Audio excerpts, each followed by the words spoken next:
Today our host is Eveline Oehrlich. Eveline is an industry analyst at Research in Action. With a career marked by expertise and insight in the technology sector, Eveline currently serves as an industry analyst, a role where she leverages a deep understanding of market trends and cutting-edge technologies to provide valuable insight and analysis. Prior to this, Eveline held the position of Chief Research Officer at both PeopleSearch and the DevOps Institute, where she played a pivotal role in guiding research, strategies, and initiatives, contributing significantly to the growth and influence of these organizations in the IT industry. She also worked as Vice President and Research Director at Forrester Research, for instance. A blend of strategic vision, extensive research experience, and a deep understanding of the technological landscape define Eveline's professional journey, making her a respected voice and influencer in the technology industry. And that's really my pleasure to have Eveline with us today in our podcast episode called Value Streamed. Let's start. Hello, Eveline. Nice to Hello, meet you. David. How Yeah, are you likewise. today? I'm great. How are you? Fine, thank you. And thank you for having accepted my invitation to this podcast today. You are absolutely welcome. Returning a favor, I would say. Yes, it's true. And I like that. Okay, so I already give some information to our listeners about who you are, but maybe it would be good if you could introduce yourself. And of course, what interests us is all the experience you have in all the fields that you covered in your career. So please. Sure. So I just left PeopleSearch as Chief Research Officer, and I'm now back to my home, which is an industry analyst, which I love. And I have done a lot of research around all the different topics. Value stream management as part of ITIL, of course, but also as part of DevOps.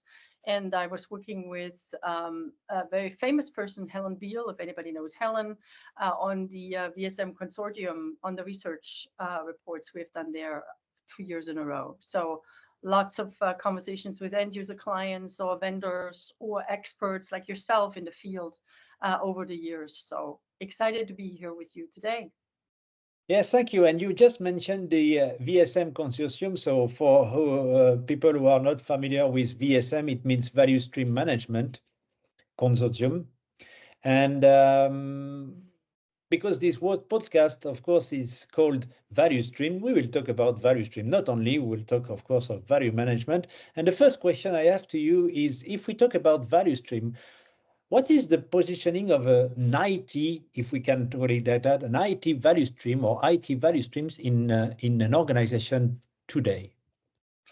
Yeah, so it is actually quite simple if we think about it. It is the representation of the entire value stream or uh, life cycle or process or product upon where a service or product is designed and is operated and maintained and maybe retired or continuously improved. So really it is from the inception through design, delivery, and the ongoing support.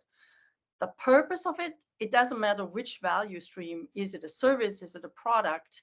And the term exists for a long time, even before ITIL 4 or before the DevOps in manufacturing, right? Where there was a value stream of something being created all the way from the beginning of an engineer thinking something through to the production line out to the delivery. For us in IT, we need to think about the bridging of the gap relative to what is happening in IT operations, for example, and in business outcomes. We want to make sure that whatever we are doing is directly aligned to the business goals, delivering tangible value. Now, that word, tangible value, is very difficult, and I see you smile because it is important to know, that tangible value lies in the eyes of the consumer of the value. And it does not always have to do with euros or dollars or whatever currency you're in, because it could also be around an employee who contributes in some shape, fashion, or form with his or her activity, right? That is not necessarily, yes, can be measured in dollars, but it's that. Or it could be the customer who provides feedback, which is also valuable. And so value always, we need to be careful that it's not always turning into dollar, or is right a moment euros or dollars. Oh, that's I recognize the analyst in you, because it was a very good and well structured answer, and I would not expect anything else from you. I have I would say an additional question related to that. You just said that it's about, in fact, mainly about the business outcomes. And you come from or you work on the DevOps movement, if we can say this way, where they talk about this wall of confusion between the developers and operations. In fact, honestly, I think that the wall of confusion is much bigger between the business and IT. And for instance, when we talk about that, it means that business thinking of their business outcomes, IT measuring their operational metrics, and the wall of confusion means we know what we measure, and the customer, we know what we want. It does not necessarily fit. How do you see that, and do you think that value streams can help breaking this, destroying, or at least minimizing this wall of confusion? Yeah, that is, if we think about the meaning of value and define it together, I think that's the first, that's the beginning of it. And unfortunately, what we see today is the business teams are defining some outcome they want to achieve, right? Let's say, of course, the obvious one is sales volume, or on a website service, it is the amount of clicks, and then so that campaigns are successful. That transforming or transferring that into a term IT can understand is the first thing. And so that requires conversations, and it requires both a sender and a receiver, and it requires understanding. And I think that last one is always a challenge, because we in IT, and I've been in IT, you see the gray hair for long and many years. We're in IT, we tend to go towards the technology. We tend to think about incidents and error codes or error budgets and lines of code and things like that. But we don't seem to think about experience and happiness and pleasure and all of that, where the business, of course, they are more in understanding what is the experience and how to improve the experience. So once we have conversation and a common term of what value we want to do, then it becomes interesting to then take that apart. And that's really where we see mapping of the process end to end, to understand where do we influence, both from a technology, from a workflow, from a people organizational, and from a human perspective, all of that. And I think that's what we're still missing. We're missing these ingredients of communication and understanding, aligning around that word or that goal, and then taking it apart so we can actually make it happen across all the different domains and things which need to be done. Yeah, I think you're right. And also what you say is explaining how we can change from point of view of IT, our perspective on what we deliver, because we are stuck in our scope of control, which is in fact, I would say, by a service that we deploy and we operate. And we just, from the point of view of IT, influence the creation of value. And that's, I think, the key thing, how we can, do we have to extend the scope of control in order to be a partner with the business, measuring for them part of their business outcomes. Nobody does that. Do you think it's a way to solve this? I do think measuring it becomes a little it is a little bit of a political thing, right? If we start measuring and we understand there is a lack of alignment, that the outcome business wanted to see is not what IT is delivering. If we start there, I think that's a good approach, but that's a tough one because it has political impacts, or it has impacts on my job, right? On my where and how many funds I get, where I report into, et cetera, et cetera. And I think it depends on the culture of an organization. In some organizations, the culture is very open. They're very much understanding. They have empathetic leaders or transformational leaders, or both on the business side and the IT side. In other organizations, depending, that might not be useful immediately. And the approach there is probably not necessarily the metrics, but maybe it's an assessment, right? It's an assessment of without understanding and putting some qualification on it. How do things flow? And through flow, meaning how, and we all know flow. If I, for example, cook, I know my flow. How are we creating? What does the flow look like? And we can see waste. And then that is a little bit more of an objective way, without the pointer to, hey, we have not produced the sales outcome, or we have not established the support of the sales campaign. With blameless culture, it's still very difficult because there is still a lot of blame happening, unfortunately. So it's either through the blameless culture with the metrics and showing up and seeing what's happening, or when there is the tendency to blame, it is rather the process approach without necessarily quantifying the outcome, and that is a little bit less secure and safe.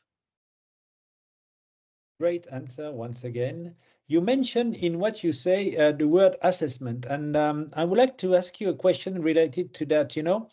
We talk about assessment now many times, and for instance, in ITIL, they have the ITIL maturity model, which can be used for assessing the maturity and capability of some practices.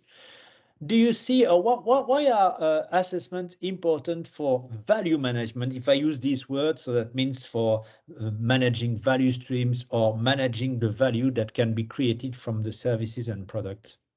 Yeah, so if we go back to what we just talked about, assessing is all about creating improvement areas, right? So if I understand, if I visualize and understand what is happening, I can actually improve. And without understanding and without visualization, it's very difficult to improve. Now, assessment, sometimes I don't like the word, and I hope you don't mind me criticizing you. The word maturity is a challenge, because I do believe that we're never mature. Just like me as an adult, I don't see, and I want to be mature because I want to continuously grow. So I rather think of it as a capability, a capability assessment. And maybe I am proficient in one capability, and in another I might not need to be as proficient, and that's always very relative. But important is we want to depict improvement areas. Second, we want to make sure that when we assess, that we understand it from the outside in, meaning from the business to us, and from the inside out, from us to the business. Because again, outside in and inside out gives us alignment, which is what we want. Because if we're developing and delivering something besides the goals, we are not aligned. We have, unfortunately, a challenge. And then last but not least, assessments helps us really measure performance. That's when we get to the KPIs, OKRs. We do know we have SLAs. There is lots and lots of SLAs in the drawers of these constituents, either in the customer drawer or in the business drawer or in the IT drawer. But SLAs, the way they're checked and the way they're written is a challenge in itself.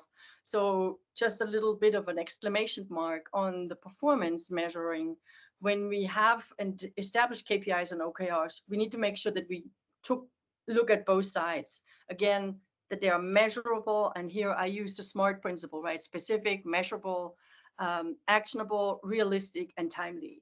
It's just an old concept we've used for years, but that really is around the performance. And then last but not least, if possible, and that also is a difficult one, benchmarking, right? If we assess, we know we have maybe in our industry, it's difficult to find good benchmarks, but there might be benchmarks where we can say, you know, an MTTR or a throughput or whatever it is, we're measuring from a value perspective from the inside out or outside in, and the one together, we can benchmark and we can say us in the same vertical are doing much better, or we're not doing as good as somebody else. And then we can make that as our goal if we want to stay competitive. Good. I like this, and I will give a quote to you. What you said, I like this sentence. I like all you said, of course, but especially this sentence, assessing is creating improvement areas. I think it's a very good definition. I like it.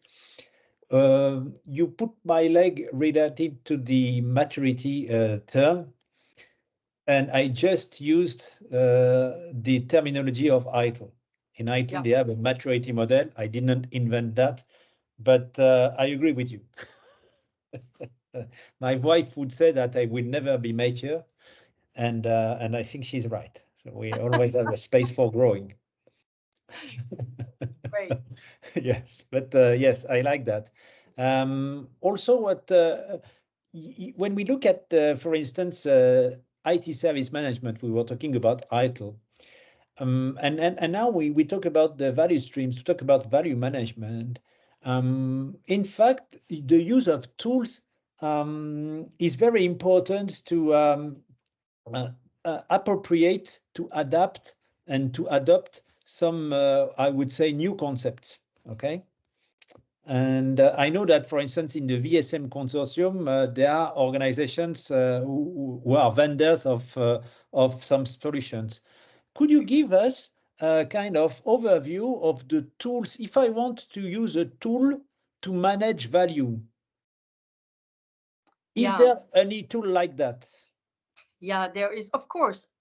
For us in IT, we have a tool for everything, right? I call it the tool bucket. When I was living in the US, I had one of those buckets, and around it was like a little belt, and in it I had stuck screwdrivers and pliers when I was doing some work in the garden. So I can kind of see that. That's kind of what I'm envisioning. But I want to give you another a bit of a I want to bring us up first before we go down. There is tools and there is frameworks, because I think we need to look at them both at the same time. When we think of frameworks, and you already said that, ITIL, of course, ITIL 4 has a lot of knowledge or a lot of content in there, which describes what needs to be happening when you're looking at service value streams and service value chains. And the authors, and I'm not sure, I think you are one of them, right? I believe you are. I've seen your name somewhere on those things. Anyway, the authors did a great job describing. So I would call that also a tool, but it's a framework rather than a tool like a screwdriver. Yes. There's also COBIT. There's COBIT, let's not forget, which is about governance and management. I think COBIT, even so it is not yet as dominant anymore as it used to be, is still there. And it is also a framework which allows us to look at it from a value perspective. And then something very ancient old, and I loved I wrote about that at Forrester, it's the balanced scorecard, right? We have to have that balanced scorecard giving us the perspective of how do we envision and what's the strategy and how do we have internal and external balancing. And that's really a great tool for alignment. And then last but not least, another tool, which isn't really, and it will get to the tool in the vendor space, is value stream mapping. Now, value stream mapping, you can do that with flow, the handy, they're called 3Ms or whatever, sticky notes, where you can actually map your value stream in a room with different colors. You don't necessarily need a tool for it, right? So that's the first thing. The second, of course, there are tools. There are great tools, starting with A for Atlassian, ending with Z for Xenos, including Plutora, Digital AI, Broadcom, OpenText, former Micro Focus. They all have all kinds of different tools in variety of breadth and depth, right? Some have very deep and wide capabilities to understand, to design the value stream, to manage the value stream, to measure the value stream, to operate the value streams, multiple, one or many. And some are more in the, I call them the high level value streams, where they really just do the but enough for some organizations, managing and looking at it from a perspective of flow. And I think there's not a good tool, the best tool. There are tools which are for organizations of different maturity levels. I think that's where maturity levels are important. If you are very advanced, you might need to have much more of an end-to-end perspective with very deep. You might need to look at it from of course, from a service management perspective, plus from a product development, plus from a maintaining and support perspective. Ecosystem vendors are part of it as well. So we're doing a study on it right now as we speak, and in a few weeks we know more. Actually, more than a few weeks. In 4 weeks, I have a picture called the value stream. It's called a vendor selection matrix, not a value stream, a vendor selection matrix on the value stream management platforms. Try to say that in one sentence without messing up. So that's coming out soon. VSM 2. Great idea. Love that. Yeah. Because it's just what you said, use VSM in both cases. Thank you for that. Okay, so if honestly, I don't know all these tools, but I assume maybe I'm a bit too narrow-minded in what I know, that all these tools are quite heavily related to value streams for development, or from the DevOps point of view, that end up with the deployment part. And you are mentioning also, the service management part. And in fact, I would say service management is much more about what happens after the deployment, not before the deployment. So do you have any kind of tools like that really talk about or manage the value stream from that perspective, including not only what happens before the deployment, but also what happens after the deployment? Yeah, great question. Of course, the service management vendors, or traditionally called ITSM vendors, certainly have capabilities in that as well. So, there are the famous one, San Diego, ServiceNow, for example, but there's also other vendors who in that space have the capability to look at their services they're providing. It's a little bit of a different approach there. Even so, they also look at value streams, but it typically starts out with a service catalog where services are offered, and then it provides an end-to-end perspective of how that service is consumed, both from the end user experience, and I don't like the word end user, but the consumer or the customer in this case, as it's consumed and as it is provided relative to its capability. Now, this can be very complex because you can start getting into the observability topics or application performance management, because if the service is an application, then you need to look at it from a perspective of its performance. How is it performing relative to its constitutes of server and website and blah, blah, blah, blah, right? So this can get very, very big and very convoluted. And there are additional vendors in that space, right? But if we go back to the traditional ITSM vendors who we know and love and have worked with over the years, have capabilities in it as well. And they are starting to, it's quite interesting, shifting into this DevOps space as well, because DevOps and service management are starting to work, let's call it integrate, right? And that's a complete different podcast we should do another time at some point. we don't want to go down that rat's hole, because that could be even more confusing to the listeners. Yes, thank you for for giving the limit of our exercise. I appreciate that. Okay, what you mentioned the ITSM tool. I have a question related to the I would say traditional IT service providers. You know, it doesn't matter if we talk about big organizations, small organizations. If they want to, I would say, shift or extend their scope of I would say, work and activities to value management, what could be the main topics they should address now? Yeah, that's also part of some research I'm doing right now. I would say, to start out with, every IT organization to some extent is a service provider in and itself, right? A service provider or a business partner. But I know what you're saying. It's the call them the traditional service providers who are part of the ecosystem. And for them, I would say there are three things, and this is not necessarily in order of importance. I would have to rethink, but cost management, right? For a service provider who delivers a service, it's always in the optimization of cost, because we have the man hours or the IT resources, let's call them resources, which we need to make sure we have, we can recover. So we need to understand cost management.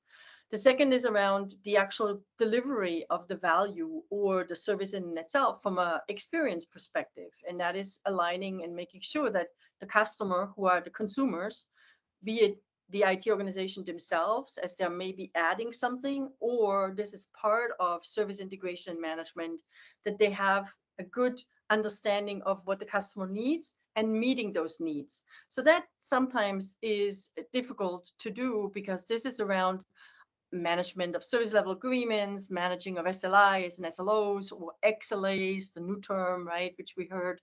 So that can be important. And then the performance of the service in itself. If we, this, for example, in the cloud space, right, if we have a cloud service which is provided by a service provider, in this case a cloud service, there is cost, but there's also the performance. Do we have the performance of that cloud provider giving us the necessary details relative to its KPIs, how we are evaluating that? And then risk. Risk is both for those who are consuming from the service provider, but you're saying the service provider identifying and mitigating the risk of the service provider being part of a larger value stream in an ecosystem, is sometimes not, it is sometimes ignored, because here is where 1 + 1 + 1 makes 5, and not necessarily 3, because it's a legoing of services who together deliver something. It's a infrastructure service provider, a potential maintenance, maybe it's whatever, maintaining a particular infrastructure, and maybe it's a cabling service, right, in a telecom space. And so those three together deliver the service to the customer, who is IT, and they wrap something else around what they do to the end customer, which is the business. And so this combination gets, there's high risk involved, because if one doesn't work, the other two might not be able to be offered. And so that is, I think, another thing to think through. Those are the four I can think of. And if you give me more time, I have a few others, but I think those are the most important ones.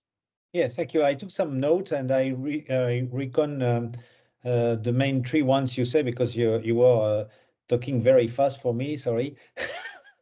Cost management, service experience, and service performance.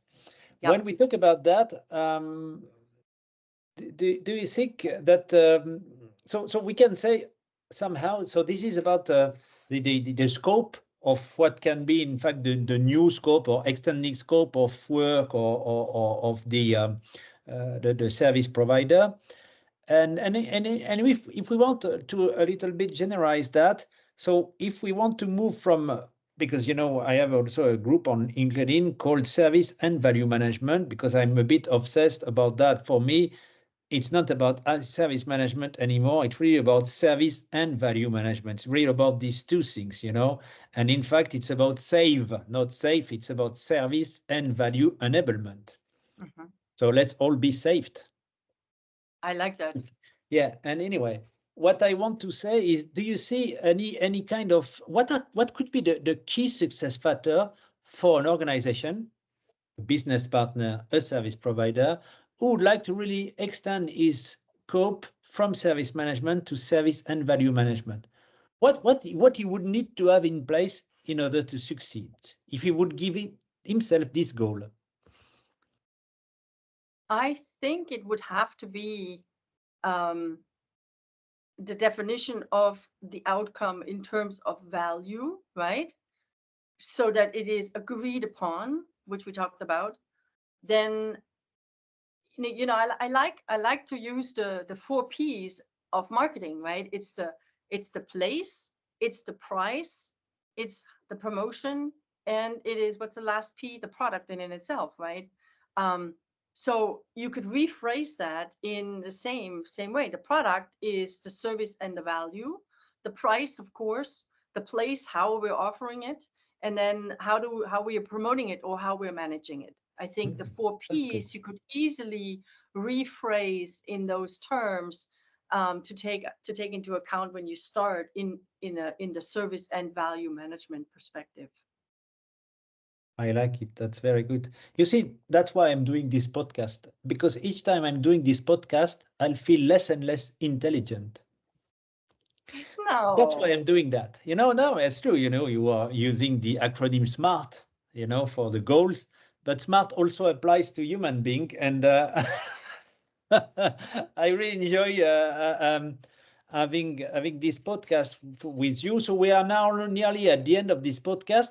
Is there anything you would like to add before we close this episode? Of course, we could talk together for much more time, and you just give us some topics that we could explore. That's the reason why I think that it will not be the last episode we have together. But what would like to add, for instance, maybe related to all the studies you are doing now, or anything else related to these topics of service and value management? Yeah, I actually have one because I get asked a question, what are is similar to what you just said, but a little bit different, rephrasing it in what are some key success topics or categories you really need to look at. And again, I like to use our old and maybe slightly modified people process technology. And instead of, I like to call it, people is more the humans, the organization, right? What do we need to think about in terms of the organization? What are their skills? What are their capabilities? What are their passions? What are their likes and dislikes? That's the most important thing to think through when you are actually going down the service and value management, because without people, without organizations, we don't have we cannot function. We need to have that, and we need to have good leaders in that, which fits into that category. The second is the work streams or the processes, how we do our work. And Barclay loves to call it, Barclay Ray, who I know you know and who I worked very closely with at PeopleCert, he calls it the work. How is work getting done? And it's really back to the inside out and outside in, the focus of the customer, the alignment, and the agility and flexibility of how we actually go there, reducing waste, no matter if it's in a service or in a product perspective, right? And no matter if it is in the development, in the operations, in the service desk, in the service catalog team, et cetera, et cetera. And then, of course, we have, instead of, earlier we called it people process, and then we skipped to technology, but there is an ecosystem. We have, as you mentioned, service providers, there are partners, there are vendors, be it cloud, be it whatever it is, who deliver services as part of it. And it needs to be inclusive of these services. It cannot be just a puzzle where some of those things are missing. And then last, technology. Whatever we do, it must be technology independent, because if we base it on technology, be it, we are AI driven, or we are using virtualization, or we are in a cloud environment, it has to be agnostic of technology, because technology is changing too fast. However, we can use technology in terms of tools to help us.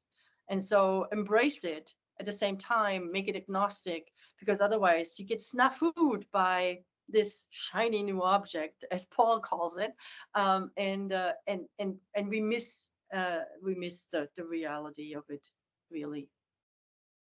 Yeah, I think that would be it. Sorry.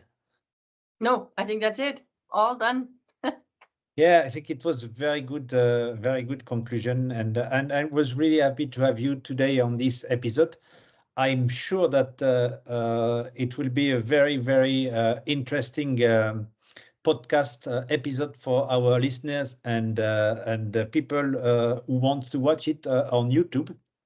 And once again, I thank you very much, Eveline, for your time today, and all the best. Thank you. See you. You're welcome. Thank you.